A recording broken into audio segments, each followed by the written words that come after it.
Forbes has released the most promising top privately held AI companies, and everybody is talking about it because the list is quite interesting. There are few miss outs, but all in all, I believe that it's quite a fair list. And the process which Forbes has followed is also quite fair in my humble opinion. And one of the good thing about the process which Forbes has followed that it is not a closed-ended one.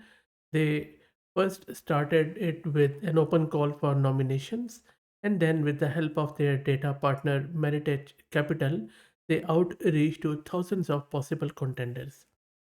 Also, companies don't have to pay any fee for the consideration. Rather, applicants share both qualitative information such as business model, technical talent, and how they are building and using AI-enabled technology. And also, they need to share quantitative figures such as fundraising, valuation, and revenue history.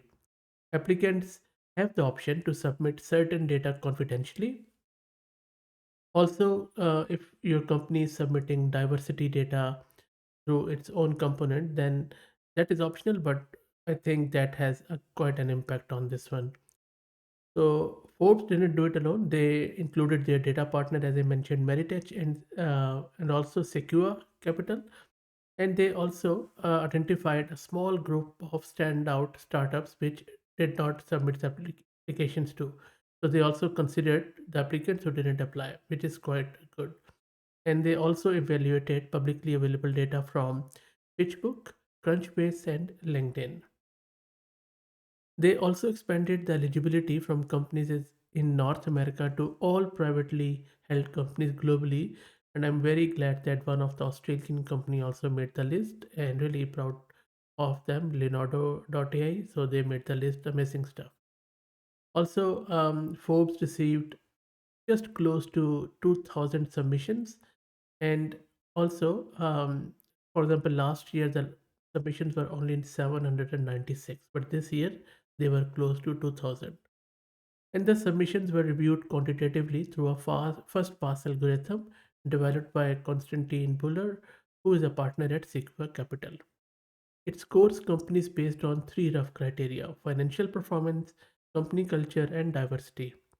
The algo factors information from the submission, including revenue gains, customer statistics, historical funding, and valuation, as well as publicly available data such as Glassdoor reviews and LinkedIn insights to generate a holistic ranking of all the companies.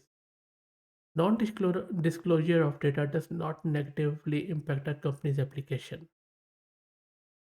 Also, the top 120 finalists are vetted by a group of expert AI judges with pedigrees at leading public companies or research institutions. And they have also given the list, for example, one of the judges, Tanya Berger Wolf, who is a computer science engineering, a professor of computer science engineering, and then Kevin Chen, who's a Meta's global policy campaign strategy director. And then there are a lot of other people who are quite well known in the industry and in academia. Now, let's have a look at the list. So this is the list. You can see that you can sort it out by name or with the location. So the only countries who appear in this is Australia, Canada, France, Germany, Netherlands, Sweden, UK, and US. So no Asian country, which is surprising. No China and no India.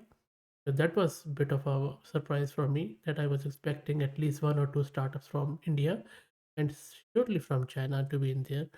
So none from Middle East, none from Africa. So and I don't even see much happening from Asia at all. Anyway, so but no, this is not to dampen the efforts and stellar products from these companies because there are really good companies. And so if you go through the list, it gives out the name of the company and then what they do, how much funding they have, when they were founded, and then where they are based. And this is sorted alphabetically, so it doesn't mean that average is the top one in this top 50. If you go through this list, there are a lot of the names which are quite well known, and let me make it a bit bigger. Yes. So, for example, sorry, go back. So Now, if you look at it, Anthropic is quite well known, Adapt is quite well known, Anyscale, Assembly, Cerebrus, Character.ai, Cohere, Databricks. I think they released their model and they have made the list.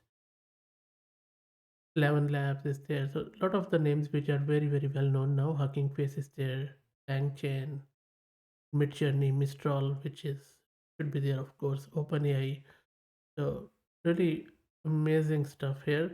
So and quite a name which I didn't know about. So good to know like this based and why who are AI app deployment software. I checked them out. Really cool. So a lot of good stuff happening here is like error detection for data. So Gradle is quite good. Cresta is quite good, which is for call center agent.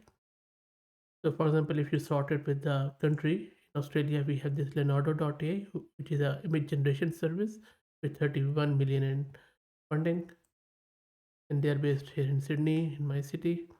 France, that should be Mistral and Photoroom. And I believe the most are as usual from US. The list is huge. Most of them in Silicon Valley, San Francisco, as you can see on the right hand. Almost all of them are from California. Only one is from Pennsylvania. So if you look at Canada, there are two. So Cohere is from Canada. Netherlands is also there with two. Waviate the vector database. And then there is also a Swedish company Sana. From Germany we have DeepL, language translation services. So that's it, guys. I hope that it was interesting. I will drop the link to this list in video's description.